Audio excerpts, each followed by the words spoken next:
Hi, and welcome back again to PSSE TV. I'm Sean, and let's start coding. Today, we will talk about something that most beginners have a hard time to grasp. So even I had a hard time to understand, So this is loops. So what is a loop? Right, well, I'll just give you an example.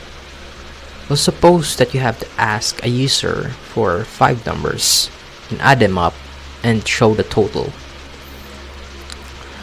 And how would we do that without loops? So it is. So without loops, we would just, for example, declare a number. So number 1 is equal to int input enter. Number 1. That.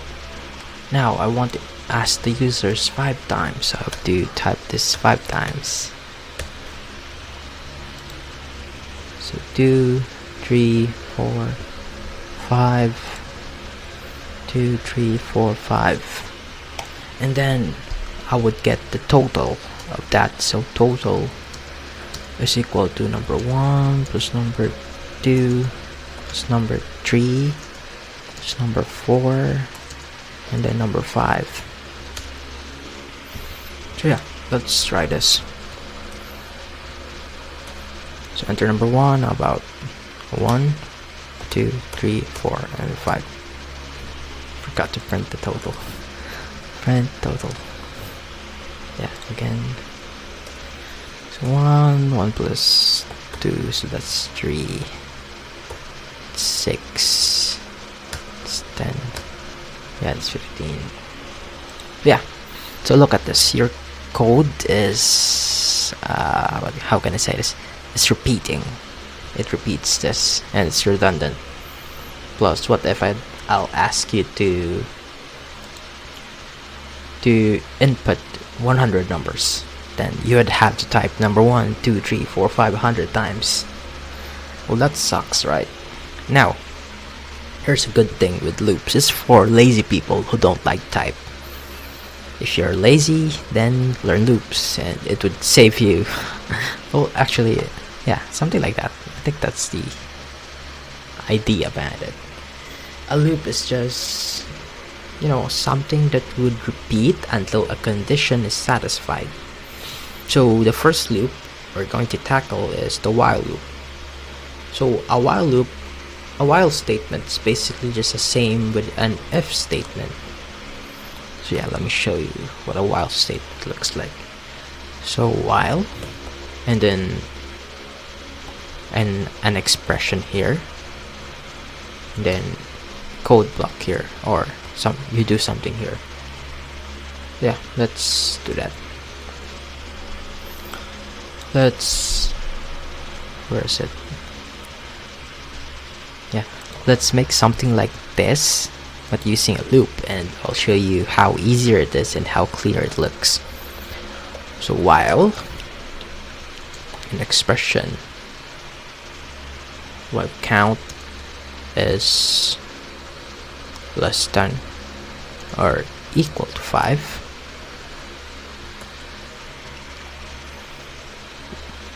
first we have to declare number here is equal to 0 and then total here. This total is equal to 0. The number we'd ask the input from the user, so number is equal to int input enter number. I'll just name this as input number so it won't get confusing. Input number.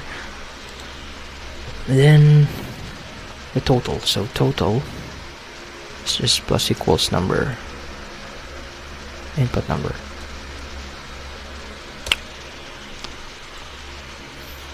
Then count plus equals 1. We declare count here.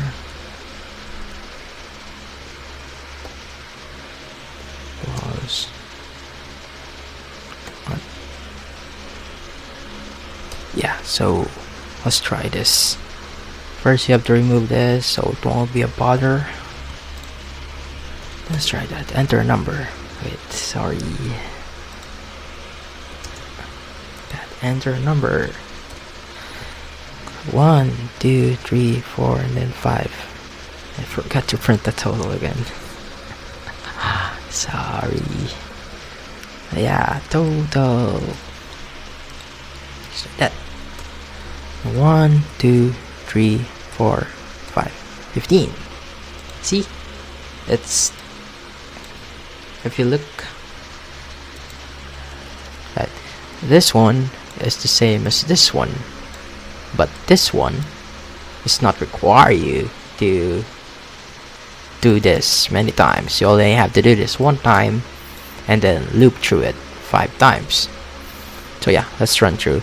So we have total is equal to 0 here and count is equal to 1. Count is the counter. So count is less than or equal to 5 is the condition. If it satisfies the condition, it would continue to run this loop. Right? Now, since it's less than, it starts with 1. So 1 is less than 5. It satisfies the condition. It would run this. Then we would increase the count. So count plus equals 1. Or we could just do something like count plus plus. It's a shortcut. Oh, it doesn't work in Python. Wait, I think it's... Yeah. What? Okay, Python. So count plus equals 1. Yeah, that's it. Then it would be 2, it would be 3, it would be 4, until it would be 5. And then when it's 5, it's the final number, it would be 6. If it's 6, it won't satisfy the loop, it would exit the loop, then it would print total. Yeah, that's how loop works. It iterates. It loops through this, depending on the condition. Now what would happen, you know, there's this thing called infinite loop. So it would run the loop forever and ever and ever. Let's try something like that. While true. While true. Yeah. Now let's see what would happen. Try this. Enter 1, 2. Oh wait, sorry. Yeah. 1, 2, 3, 4, 5, 6, 7, 8, 9, 10, 11. See, it doesn't stop. It does not stop because it's an infinite loop. Yeah, that's the basic while loop. Now let's try another loop called the for loop. A for loop is, I don't know, something even funner. I don't know if that word exists. Yeah, let's try a for loop. So what is a for loop? So an alternative for a loop is using an alternative for a while loop is to use a for loop. A for loop tends to be easier and safer to use than while loops, because a for loop has this fixed condition, but a while loop does not have that. Since a while loop has this, you know, you can do an infinite loop in a while loop, but a for loop, it would be hard to do that. Now, how about this? How about a for loop with using? How about we for loop a string? So let a string name. How about the hero? Yeah, hero is, you know, Kakaroto. Now what I want to do is print every character in this string. Now how would we do that? Yeah, let's write a for loop for it. For character in hero, then we print character. Yeah, just like that. That's the for loop for strings. I mean, we will dive deeper in for loops later. I just want to illustrate how a for loop works. So yeah, look. If you see here, K-A-K-A-R-O-T. So for character in hero, so for character in Kakarot, for each character in Kakarot, it would print that character. So it would print K, it would print A, it would print another K, it would print another A, and R, and O, and T. So yeah, you get what I mean. Thing like this one. you know, the total thing, but we use a for loop. Yeah, let's try that. First though, I'm gonna show you something how we for loop using numbers. So for I and range, how many numbers? 5, I guess. Then print I. Why I, you ask? I mean, I think it means iteratable. That's what I means, but you can put anything in there, so it does not matter. So yeah, see, 0, 1, 2, 3, 4. I forgot to mention this, but in programming, you always start counting at 0, not 1. So yeah, if you want to see 5 here, then you just write this as 6. And 0, 1, 2, 3, 4, 5. Yeah, I have to do something like this with for loop. So with for loop, let's do something, the total thingy. Well, we don't have to write count anymore, so a for loop takes care of that. So total is equal to 0, just like that. And then we ask for the input of the users. Let's change this back to 5, so it will only ask 5 inputs.